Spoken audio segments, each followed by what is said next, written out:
दोस्तों जैसे कि देख लो पीछे मेरी ईवी की एथर की ईवी है। ये दो में आती है, दो वेरिएंट में आती है, एक 3 किलोवाट और एक 6 किलोवाट में।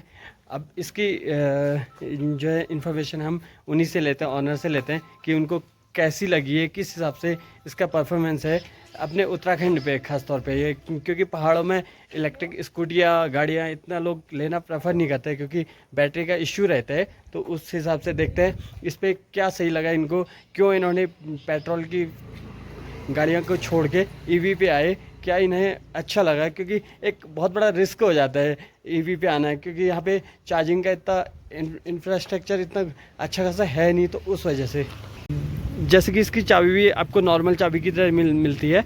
ये देखो नॉर्मल की मिलती है, वेब की इसमें नहीं आती है, नॉर्मल की आती है। देखिए जैसे सामने रही एथर की स्कूटी, इलेक्ट्रिक स्कूटी। तो हमारे साथ है सर। तो सर बताइए आपने बाकी पेट्रोल गाड़ी को छोड़ के एकदम ईवी में क्यों क्यों आए? क्योंकि अभी तक पहाड़ों में इतना ईवी कोई लेके नहीं आया है। तो इसका एक्सपीरियंस किससे पूछा आपने या ऐसे ही एक रिस्क लेके आ गए? ये एक्चुअली लेने का कारण ये था कि मेरे दोस्त ने इसकी एजेंसी ली थी, हाँ। डिस्ट्रीब्यूशन उसने लिया था। तो मेरे पास ऑलरेडी स्कूटी है, इंटॉक, 2 इंटॉक है मेरे पास। लेकिन उसने कहा कि भैया एक बार इसको भी ट्राई करो। तो इस वजह से इसका लेने का कारण तो मेन ये था, ईवी से कोई इसका लेना देना नहीं था, नया शोरूम खुला था, उस वजह से मैंने इसको लिया था। लेकिन लेने के बाद अब लग रहा है कि काफ़ी किफ़ायती है और पिकअप बहुत बढ़िया है। अगर सही ईवी ले रहे हैं आप तो चढ़ाने में पहाड़ों पे कोई दिक्कत नहीं आती।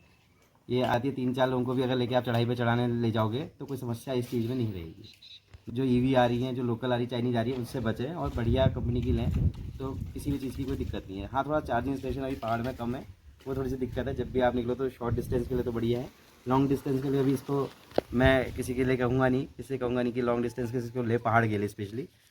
लेकिन धीरे धीरे चार्जिंग स्टेशन यहाँ पे भी खुल रहे हैं, तो आगे के फ्यूचर बहुत ब्राइट है इसका। तो अभी तो फिलहाल यहाँ पे अपने सिटी पे कोई चार्जिंग है नहीं, तो आप नहीं नहीं, नॉर्मल घर से ही करते होंगे। हाँ, मैंने मल्टी चार्जर इसके लिए मंगा रखा है। मेरी गाड़ी से, मेरे चार्जर से 5 गाड़ियाँ और कोई भी चार्ज हो सकती हैं। अच्छा।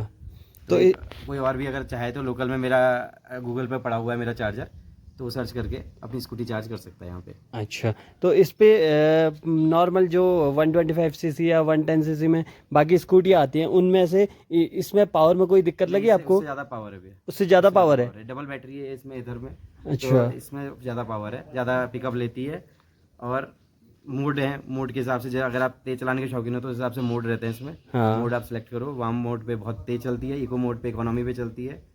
तो जैसा जैसा आपको चलाना हो, जिस हिसाब से आपकी ड्राइविंग है, उस हिसाब से आप उसका मोड सेलेक्ट कर लो। अच्छा, तो इसका चार्जिंग का बताइए, चार्जिंग कितना यूनिट लेती है ये और कितनी देर में चार्ज हो जाती है? कंपनी क्लेम करती है वो 3 यूनिट कहती है। हाँ। लगभग मेरे को भी लगभग 3-3.5 यूनिट ही जो आता है मेरा बिल, जो एक वन टाइम फुल चार्ज पे आता है। फुल चार्ज होने के बाद ये ऑटोमेटिक डिस्कनेक्ट हो जाता है चार्जर इससे। और जब चार्ज पे लगाओ तो फिर आप उसको ड्राइव नहीं कर सकते, चार्जर निकालना ही पड़ता है, वरना ड्राइव भी स्टार्ट नहीं होती गाड़ी। और 3 यूनिट में ये इको मोड पे अगर आप चलाओगे तो 110 किलोमीटर चलती है। तो ये तो और ज़्यादा सही हो गया ना कि अगर माना हमने रात में चार्ज लगा के छोड़ दिया। हाँ, तो ऑटो कट ले लेती है। हाँ, ऑटो कट की वजह से और ज़्यादा सही है ये, क्योंकि नहीं तो बैटरी में और ज़्यादा दिक्कत आ जाती है ना। दिक्कत नहीं है, 5 साल की वारंटी है। अगर वो एक्सटेंड कराना चाहो तो एक्सटेंड भी हो जाती है, 5 साल तक का कंपनी इसको रिप्लेस करेगी अगर इसकी बैटरी में कोई दिक्कत आएगी। जैसे ना इस पे जैसी होगी ना टी शर्ट, कंपनी क्लेम करती है 110-120 किलोमीटर चलेगी करके फुल चार्ज में। तो क्या एक्चुअल में वही देती है या उससे? अगर आप वो मोड के ऊपर है, अगर आप इकोनॉमी पे चलाओगे तो जितना कंपनी क्लेम कर रही है उतना देगी। इकोनॉमी में गाड़ी 30 से ऊपर भागती नहीं है। और अगर आप इसको चढ़ाई पे चला रहे हो तो आपने मोड चेंज करना पड़ेगा, और जैसे जैसे आप मोड चेंज करोगे वैसे वैसे इसका किलोमीटर एवरेज भी कम होते चले जाएगा।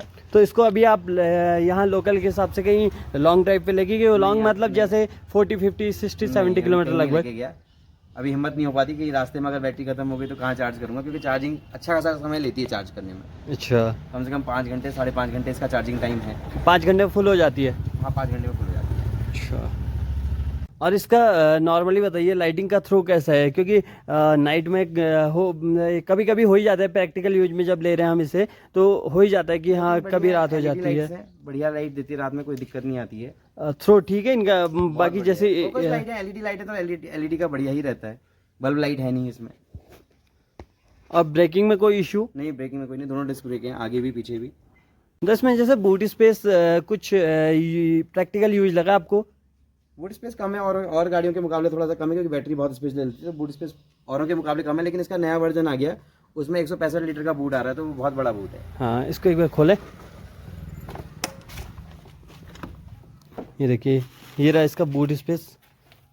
नॉर्मल पेट्रोल गाड़ियों की अपेक्षा तो बहुत ज़्यादा बूट है इसमें, क्योंकि उसमें एक हेलमेट रख पाना भी बहुत मुश्किल हो जाता है। आजकल जो पेट्रोल वाली स्कूटी आ रही हैं उनमें एक हेलमेट तक नहीं आ पाता है। इस पर देखिए कितना ज़्यादा बूट स्पेस है इस पर।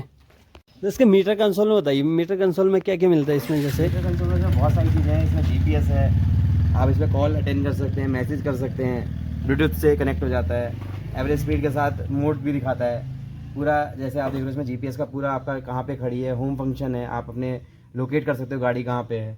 इसका ऐप है, ऐप से आप कहीं पे भी पता कर सकते हो कितना किलोमीटर चली है, लार्जेस्ट कितना चली है, स्मॉलेस्ट कितना चली है, एवरेज कितना दिया गाड़ी पे, इस समय कहाँ पे है, कहीं पहाड़ी पे भी हैं आप तो एग्जैक्ट लोकेशन आपको बता देगी गाड़ी कहाँ पे खड़ी है।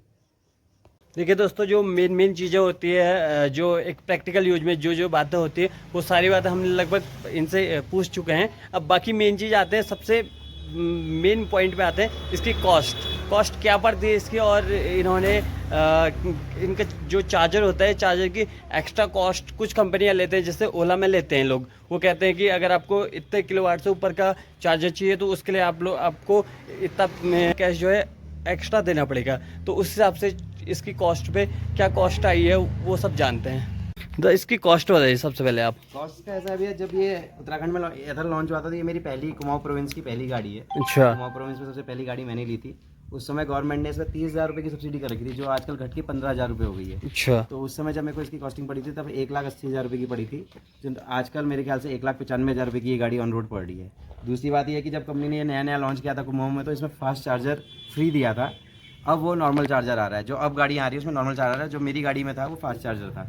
फास्ट चार्जर 5 घंटे में पूरी गाड़ी चार्ज करता है, वही नॉर्मल चार्जर 8 से 9 घंटे उस चीज़ के लिए लेता है।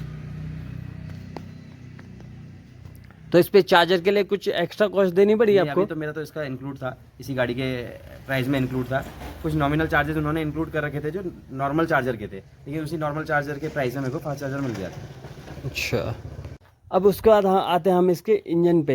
इंजन तो इस पर होता नहीं है, इंजन यानी कि बैटरी की सर्विसिंग और बाकी जो इसके शॉकर होते हैं या बाकी इस पे जो चैन तो इनमें होती नहीं है, बेल्ट होती है इनमें। तो इंजन के थ्रू और मोटर पे क्या इनको वारंटी दी गई है, और क्या इंजन पे क्या मोटर पे वारंटी मिलती है, और क्या इनको बेल्ट के थ्रू जो है जो रियर टायर से कनेक्टर रहता है उस पर कोई इश्यू आया है या कोई दिक्कत आई है अभी तक, या फिर सर्विसिंग में अभी तक कितनी सर्विस की है इन्होंने, या फिर उस पर क्या कॉस्ट पड़ी है, वो सब जानते हैं। तो सर्विसिंग क्या बताइए सबसे पहले आप, बैटरी पे क्या सर्विसिंग का अभी बैटरी का 5 साल की वारंटी है कंपनी की तरफ से। अगर 5 साल में कोई भी बैटरी में रिलेटेड कोई दिक्कत आती है, हाँ, तो इसमें कंपनी इसको फ्री ऑफ कॉस्ट चेंज करेगी। अच्छे पूरा दूसरी बैटरी लगाएगी। RAC है इसमें, आप रोड साइड असिस्टेंस ले सकते हैं इसका। हाँ। तो वो कंपनी एडिशनल चार्जेस लेके 1 साल इसमें फ्री था। 1 साल के बाद कंपनी 1,000 रुपये का चार्जेस लेती है, उसमें आपको रोड साइड असिस्टेंस मिलता है।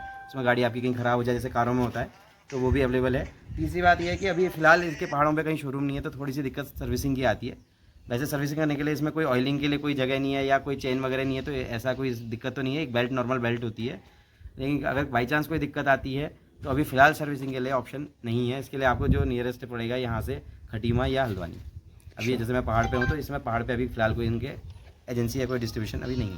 तो यहाँ से खटीमा या हल्द्वानी इतनी दूर ले जाने में 100-150 किलोमीटर लेके जाने में, तो उस पर तो स्टार्टिंग में फुल चार्ज करके ले जाते होंगे या कभी रुकी है? लेकिन इसमें बॉस इसमें सिस्टम ये भी रहता है इन गाड़ियों में, ये है कि जितना आप ब्रेक अप्लाई करते हैं, हाँ, उतना गाड़ी ऑटोमेटिक चार्ज भी होती है। तो इसमें ये एक फ़ायदा है, जैसे अगर आप यहाँ पहाड़ से प्लेन्स की ओर जा रहे हैं, आपको ढलान पड़ रही है, तो जितना आप ब्रेक अप्लाई करते हैं तो उतना ही ऑटोमेटिक गाड़ी चार्ज भी होते रहती है। यानी कि जैसे हम कंपनी क्लेम कर रही है 110 का, 110 किलोमीटर फुल चार्ज पे चलेगी इकोनॉमी मोड पे, तो ब्रेक लगा के हम इसको 130 तक का 135 तक का भी कर सकते हैं। यानी कि ये रीजनरेशन में इसमें मोड दिया गया है, जो रीजनरेशन के थ्रू जो है ब्रेक के द्वारा जो है बैटरी को ऑटोमेटिकली चार्ज कर देती है। जी बिल्कुल। तो अभी तक इसकी आपने कहीं कुछ सर्विसिंग कराई है, मतलब किसी भी चीज़ में? एक बार सर्विसिंग इसकी यहीं पे कंपनी वाले यहीं विजिट करके गए थे और यहीं पे उन्होंने सर्विसिंग की थी हमारी। अच्छा, तो उसका कुछ कॉस्ट लिया इन्होंने? नहीं, अभी FOC था। अच्छा। जैसे पेट्रोल गाड़ियों में तो क्या है कि कभी कभी कोई दिक्कत आ जाती है, जैसे गाड़ी मिसिंग करती है या फिर फ्यूल के थ्रू कभी कुछ दिक्कत आ जाती है, छोटी मोटी दिक्कतें लगी रहती हैं। तो क्या इस पे भी वही दिक्कत आती है या इस पे नॉर्मल चलते रहती है ये? क्योंकि इन्होंने एक बार सर्विस तो कर चुके हैं, वो लोग एजेंसी से यहीं आए हुए थे, तो उसके थ्रू जो है इन्होंने जो भी टेक्निकल या मैकेनिकल जो भी फॉल्ट होगा वो जो है इसको सॉल्व करके गए हैं। बट उसके बाद भी अगर इस पे उन गाड़ियों की अपेक्षा, पेट्रोल की अपेक्षा, स्कूटी की अपेक्षा, तो इस पे कुछ दिक्कत आई है या अभी तक एकदम बढ़िया चली है? तो इस पे भी नॉर्मल ये जैसे पेट्रोल स्कूटी की अपेक्षा इस पे भी कोई फॉल्ट आया है छोटा मोटा? अभी तक का तो नहीं आया था। कभी कभार अपडेट्स आते हैं, लोग अवेयर नहीं होते हैं, अपडेट्स आते हैं तो स्क्रीन वगैरह बंद हो जाती है, गाड़ी काम करना बंद कर जाती है, चार्ज करना बंद कर देती है। लेकिन वो क्या होता है कि ईवी पे अपडेट्स बहुत आते हैं, वो ऑटोमेटिक जैसे ही आपकी वाईफाई के जोन पे आती है गाड़ी ऑटोमेटिक अपने आप को अपडेट करती है। उस समय थोड़ी सी दिक्कतें आती हैं। अगर आदमी अवेयर होता है तो उसको पता होता है कि ये सब चीज़ें होने वाली हैं। अवेयर नहीं होता था तो उसको लगता है कि स्कूटी ख़राब हो गई है। लेकिन ऐसी अभी फ़िलहाल तो कोई भी इसमें कोई दिक्कत नहीं आई है। एक थोड़ा सा हमारा बेल्ट का इशू था, चलते चलते बेल्ट में एक स्क्रैच जैसा हमको दिख रहा था, लेकिन वो भी कंपनी वालों ने जब आए विजिट किया तो हमें बता दिया कि ये छोटे मोटे स्क्रैचेस रहते हैं बेल्ट में, ऐसी कोई दिक्कत नहीं आती है। उसके बाद भी अच्छा खासा गाड़ी चलेगी। जो मेन इसमें इशू रहेगा वो बेल्ट का ही इशू रहता है जो मोटर से कनेक्ट रहता है। अच्छा, अब सबसे मेन क्वेश्चन और आखिरी सवाल इनसे करते हैं कि क्या इन्हें बाकी लोग को भी प्रेफर करना चाहिए ईवी स्कूटी लेने के लिए या फिर पेट्रोल में ही स्विच करना चाहिए? क्योंकि उसके थ्रू जो है बहुत सारे लोग डरते हैं ईवी लेने से पहाड़ों में खास तौर पे, क्योंकि पहाड़ों का मतलब सिर्फ प्लेन्स वाली एरिया ही नहीं होती, पहाड़ों एक्चुअल पहाड़ है यहाँ पे, जहाँ पे जो है सिर्फ चढ़ाई आती है, जहाँ पे गाड़ी में पावर चाहिए होती है तभी गाड़ी चल पाएगी। जैसे एक साइड लेके भी जाएंगे तो दूसरी साइड चढ़ाई पड़ ही जाएगी, एक साइड ढलान तो दूसरी साइड चढ़ाई आ ही जाएगी। तो उसके थ्रू इन्हें कैसे, उसके थ्रू जो है ये लोगों को क्या प्रेफर करना चाहेंगे? आप जो है अपना एक्चुअल एक्सपीरियंस दीजिए कि आपको क्या और लोगों को प्रेफर करनी चाहिए स्कूटी? बस मैं इसको एक्चुअल रिव्यू भी देता हूँ, ऑनेस्ट आपको रिव्यू भी देता हूँ इसका। मतलब मेरे ख्याल से अगर आपका रोज़ का रनेज 50 किलोमीटर से 60 किलोमीटर के बीच में, तो ये आपके लिए पॉकेट फ्रेंडली है, आपको मस्ट बाय है ये आपके लिए, आपको जरूर लेनी चाहिए। लेकिन अगर आपका रनेज 10 किलोमीटर, 12 किलोमीटर, 15 किलोमीटर, 20 किलोमीटर है तो ये आपके लिए कोई भी कामयाब नहीं है गाड़ी। अगर आपका रेंज कम से कम 50 से 60 किलोमीटर है तो आप इसका सही से फ़ायदा उठा पाएंगे और ये आपको पैसा बचा के देगी। तो एक हिसाब से कितने रुपये पर किलोमीटर पड़ जाते हैं आपको लगभग? इकोनॉमी मोड पे माने तो 110 किलोमीटर चल रही है, जिसको ब्रेकिंग से आप 120 किलोमीटर तक कर सकते हैं। उसमें 3 यूनिट ले रही है। 3 यूनिट का मतलब अगर आपके शहर में 5 रुपये 6 रुपये बिजली है तो 18 रुपये लेगी, जो कि मेरे ख्याल से बहुत ही पॉकेट फ्रेंडली है। अच्छा सर, अब हमें एक कुछ इसके फीचर के बारे में बताइए आप। नहीं, इधर अपनी क्लास में, अपने सेगमेंट में इसने काफ़ी नए फीचर्स दे रखे हैं। इसमें एक जो मेरे को सबसे अच्छा फीचर लगता है इसका ऑटो होल्ड का लगता है। इसमें अगर आप दोनों ब्रेक एक साथ पुश कर दोगे और आप 90 डिग्री के एलिवेशन पे भी अगर आपकी स्कूटी खड़ी है तो वो पीछे नहीं आएगी, वो लुढ़क जरूर जाएगी लेकिन टायर पीछे को नहीं आएंगे। एक तो इसका बेस्ट फीचर ये है। बाकी जो बूट स्पेस पे लाइटें दे रखी हैं वो इसका एडिशनल फीचर है। बाकी जो आपका जीपीएस है, ऑन स्क्रीन जीपीएस है, ऑन स्क्रीन कॉलिंग है, तो वो इसके ब्लूटूथ से आपके ऐप से अटैच हो गए। ये इसके कई साइलेंट फीचर हैं जो बहुत अच्छे हैं। तो ये जो बेस्ट फीचर हैं इसके मेरे ख्याल से। एक तो सबसे मेन आपको लगा कि इसका ऑटो होल्ड, और उसके अलावा कुछ ऐसे एडिशनल फीचर? बस सभी फीचर्स के ठीक ही हैं। अगर आप इसकी स्क्रीन पे जाओगे तो आपको उस पर दिखेंगे कि कई चीज़ें हैं। आप इस पर गाने चला सकते हैं, इससे डायल कर सकते हैं फ़ोन। तो कई चीज़ें ऐसे फीचर्स हैं जो आपको मतलब गाड़ी में चलते हुए, अगर आप घूमने के शौकीन हैं गाड़ी को लेके, और या फिर आप मोबाइल पे बहुत ज़्यादा व्यस्त रहते हैं, तो उस चीज़ के लिए ये आपको स्कूटी 100% कामयाब है। जो नॉर्मल स्कूटी या नॉर्मल मोटरसाइकिल में आपको फीचर्स नहीं मिलते हैं वो सब इसमें अवेलेबल है। ओके, चलिए दोस्तों, अगर आपको ईवी स्कूटी लेनी है तो आप ले सकते हो बिना किसी संकोच के, बिना किसी डर के। तो चलो इस वीडियो के यहीं पे एंड करते हैं, मिलते हैं आपसे नेक्स्ट किसी ऐसी इंटरेस्टिंग वीडियो के साथ। तब तक के लिए हमारे चैनल पे नए हो तो शेयर कीजिए और सब्सक्राइब कीजिए।